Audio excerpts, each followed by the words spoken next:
আসসালামু আলাইকুম। হলিবাড়ি রেলগেট, রাত 9টা 45 এখানে ওই যে রাস্তা সংস্কার কাজের জন্য ওদিকে একদম গেট বন্ধ হয়ে গিয়েছে। ট্রেন আসার আগেই আসলে যানবাহন যেন না যায়, ওই জন্য আমি একটু সাজেস্ট করেছিলাম অনেককে বাইপাস দিয়ে যেতে বলেছি, মানে লোকাল রাস্তা দিয়ে। নীলসাগর এক্সপ্রেস সঠিক সময়ে পার্বতীপুর ছেড়ে এসেছে, এখন হলিবাড়ি ক্রস হচ্ছে।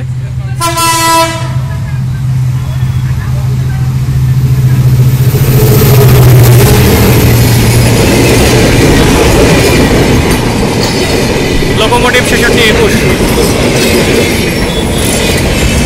তো অনেককে আমি বলছি এই দিক দিয়ে দক্ষিণ পাড়া হয়ে যাওয়ার জন্য, দেখা যাক তারা কি করে। এই গেট খুলে দিল, আর ওই যে ওখানে একটা পুরো ট্রাফিক জ্যাম লেগে গেছে।